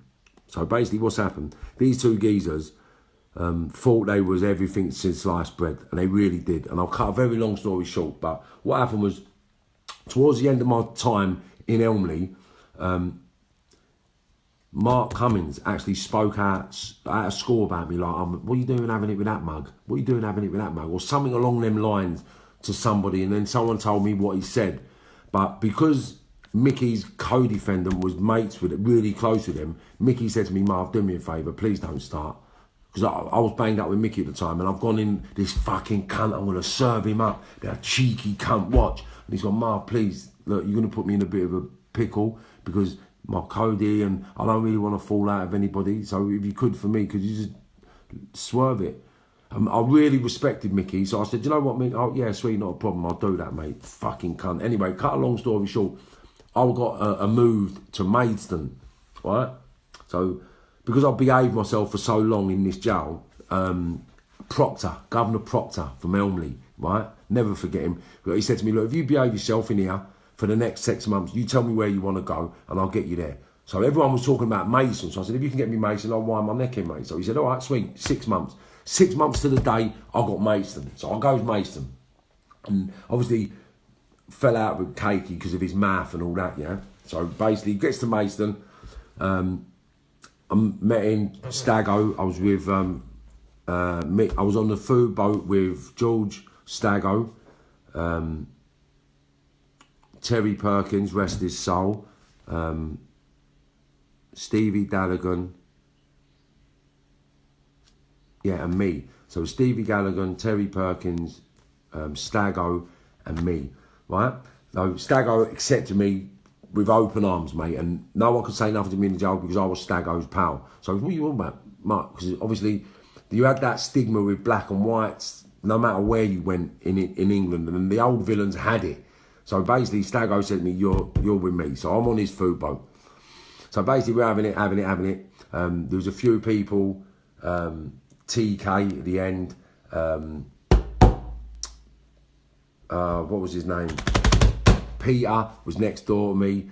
There was a few people, sensible members. They had their ice and slice club on the Sunday. They had their vodka and tonics, and they used to get their vodkas brought in. They were doing all their bits and pieces, and they was like plugged right in, right? So yeah, so you had Peter next door to me. You had Hussein, yeah, next door to me, and Johnny. What's his name, John? Something Hussein anyway, but we became good friends. And after I got shot, I bumped into him in the West End. And I said, Joe, the only thing I'm worried about is the way I look. He said, what are you talking about, son? You look like the baddie out of James Bond. And that sort of helped my confidence after I got shot, because I did feel a little bit down and low and like worthless and stuff, like weak and shit, because I couldn't walk and I couldn't do nothing properly at that stage when I see him. So basically, when he gave me that inspiration, he boosted me. But I met him in Maidstone. Next to him, there was Peter. There was a few villains. I won't mention their second names, because I don't know how their family's going to feel about being publicised or whatever they do. But yeah, there was some sensible members in the jail. And I got brought in by Stago. Stago's brought me in, Georgie from over West London. So he's brought me in. And basically, the M25 little lot was in there, and that's what sort of boosted it. There was a bit of a conflict between them and us. We've rushed them in the gym and sort of done things, and because one of them was a nonce, and something happened with a sex offence, and then basically it was just conflict in prison, silly politics. It got ironed out, but it put me up the ladder because of me being with George, sort of thing. Anyway, cut a long story short, we're in Maidstone, we're doing what we're doing. And this is what elevated me up to the next level in people's mindsets, I believe. So I got a letter. No, Peter was talking about his pals turning up. And I thought, hey, here, my pal, listen, my pal's turning up, my pal. So I said, Peter, I think his name was Peter. I said, see your pal you're talking about? You on about Mark Cummins? Like, he was like, Cakey? He was like, yeah. I said, look, I ain't being funny, mate, yeah. I said, but me and him don't get on, you know. I said, because me personally, I'm telling you, I think he's got too much mouth, he's an headache, I've given my opinion about what I felt about the fella, and the fact that he spoke out about me, and I've got to put it on him. And he was like, yeah, well, you got to put it on Cakey? I was like, well, mate, I've got her, mate. And he was like, all right, sweet, whatever. I said, like, he said to me, look, do what you want, mate. Like, at the end of the day, you got ag. But in his head, I know he believed that the fella was going to weigh me in or something. So, basically, we're all on the landing one day. Me and Stago was stoned. Me and Stago was sitting there. And also, we're playing cards on the landing. I've heard, Marvin, what's happening, son? What's happening? So I've turned round and at the bottom of the wing, Cakey's there. So I've gone down, I said, Cake, I ain't being funny. You've turned up here like me and you are pals, mate. I said, we're not. I said, he said, what are you talking about? I said, mate, you've been talking about me behind my back, mate. You told someone I'm a mug. And I'm like, no, I never. I said, mate, let me explain something to you. Right, where it come from, I know you said it. So I want to tell you something for free, right? I don't want to talk to you here. If you say one more word to me, I'm going to smash you all around the fucking wing. Because I don't like you. You're a two-faced cunt. Do you get me? Yeah? So just leave it at that, mate. And I've turned around, walked off, gone back to them lot, and I've sat down. So now I'm there. Now, all the other white gangsters gone to see him. My pal, my pal. Anyway, I've gone to George. You know what, George? Watch. He's going to drive him mad. Within a couple of days, you'll see what I'm talking about. Anyway, no one used to come to my cell. No one used to come to my cell apart from George and a couple of people. John used to come to my cell. A couple of other people used to come to my cell. What was his name? I can't remember his name at the fucking end of the landing. He used to do all the cooking. Shit. Anyway, after a couple of weeks, yeah, who's that? Oh, it's me, Steve. Come, what's up, mate? So, you don't mind if I was sitting here for a minute, Mark? Yeah. I was like, no, of course not. All right, sweet. 10 minutes later. Hello, who's that? Oh, it's Marv, it's Peter. Yeah, what's up, mate? But do you mind if I have a couple of minutes, mate? I was like, no, come in. Everyone had their own rooms, like, their cells were nice. You could have settee, like, not settees, but the comfy chairs. So you have these comfy chairs, it's set up like a nice thing. So I was like, so in my head, I'm thinking, what the fuck do these lot want? And they're coming like, do you want to do a joint, Marv? Like, you never give me puff before. Like, what's going on here? So other cop, then Georgie's come in, and then Georgie's walked in. He started laughing. I said, what's the matter, Georgie? He said, this cunt's fucking doing their heads in, mate. I was like, what? He said, this cunt's doing their heads in. That's what's happening. I said, what do you mean? He said, that cunt you fucking put it on the other day. He said, he ain't stopped driving. He's not mad. He don't shut up. He don't shut up. He's on it. And it was just like a turning point where before he comes to jail, I was telling everybody what he was going to do. And when he got there, he done exactly what I was going to do. But everybody actually come at me after and said, you know what, you were bang on, mate. I'm sorry. And then basically, after Maidstone, I went to Canterbury. And then they released me from Canterbury because basically what happened, I'm in Maidstone and used to come out. You only got banged up for 10 minutes throughout the course of the day. Reggie Craig was in there and fantastic, phenomenal fella, but nothing like you'd imagine, right? I had total respect for him. He was a proper gentleman. Like he weren't cockney. He was weird. He was like, oh, good afternoon, sir. How are you? Like he spoke really eloquently, like softly. He weren't like the normal. Listen, son, I'm gonna tell you. He weren't one of them geezers. He was just like a really laid back, chilled, placid gentleman. He was like a proper granddad figure, but. He was shit up with a speedball, and he taught me how to get on the speedball. He taught me how to skip, taught me how to do little things that I weren't doing in boxing. And we used to have a little school of boxing in there. And yeah, so Reggie was sweet as a nut, cushy bomb, and we all used to go out around the fields and walk around. And then basically one day, Junior, something happened to Junior, and he was down the block, and then yeah, that was a drama I had in Parkhurst that I never spoke about. So I had a bit of a drama in Parkhurst with a few people. I never spoke about it, but I won't talk about that as it happens because one of the people, the main person, is dead now. So it's like me speaking ill of the dead. So I won't do that. Anyway, so after the drama in Parkhurst, Junior ended up going down the block. Now, this kid's come to Maidstone and he's walking around the yard and I could hear him talking about Junior.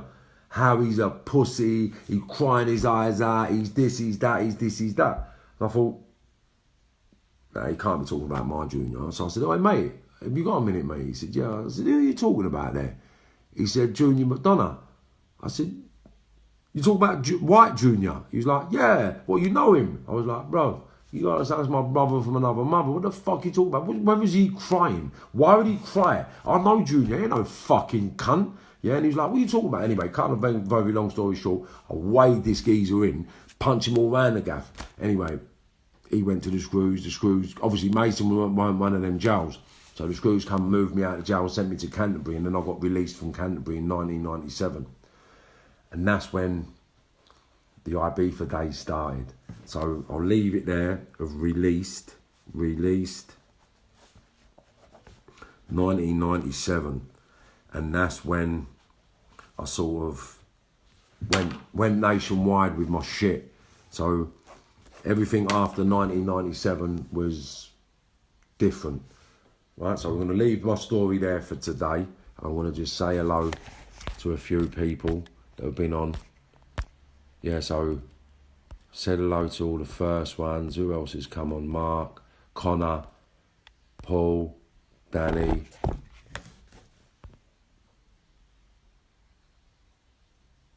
Yes, nice one, Dan, Milo.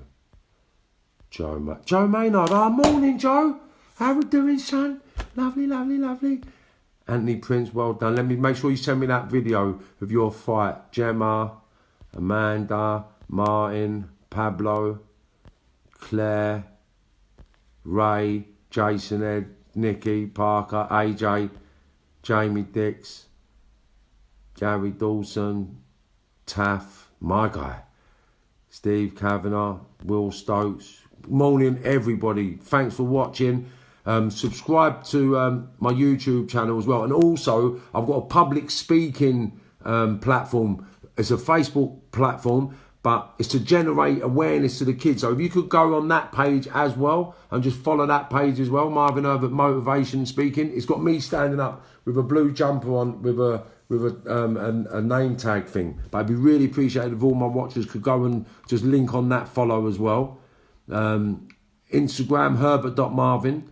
Subscribe on YouTube, and this is going to help catapult everything, right? So once everything catapults and I'm getting all the assistance I need, then just contact me. For any help anybody needs, any financial revenue streams we can create, any amalgamations with business, anything we can do, anything I can do to help anybody prosper, I'm going to do that. And that's what these platforms are for. So the more following, the more subscribers, the more likes, the more shit, then the more we grow. The more we grow, the more attention we're going to get. The more attention we get, the more funding we get. The more funding we get, the more help we can give. The more help we can give, the more lives we can change. The more lives we can change, the better place we're going to live in. So yes, yo, my guy, Sputty. You know I love you, man. Emma, Terry Goff, wow. There's a blow name from the blast from the past. Michael, nice to see you on this morning, buddy. Boise, John, Debbie, Jason, Gary Folks, Gary Booth and Gary Gardner. Well done, Gary, my long-standing buddy, brother from another. Yes, Marcy, Gary, Amy, Terry, Paul, Ersty. Yes, Ersty. How we doing, son? Yeah. I need you to ring me. I was talking about you yesterday when we was in Feltham. Remember when we were carving that puff up and it kicked off, and I got my head bust open by them kids, and I was talking about how I weighed him in after. Yeah, Ersty. Yeah. Fuck me. And do you know what? Yeah, Ersty, good boy. Kaz, Robert, Simone. Morning, everybody. Sonia, Emily, Justin, my cousin Justin. Love you, brother. Hope you're well. Love to the family as always. Yeah, just give me a bell when you're ready, buddy. You got my number. If not, text it. Or Diane, how we doing, Diane? Love to the family as always, you know that. JP, Wicked, Michael, Daniel, Rob, Evelyn, Dave. Yes, Reflex, my guy. Yeah, come on, man. You know, David. Frenchie, message me, direct message me, man.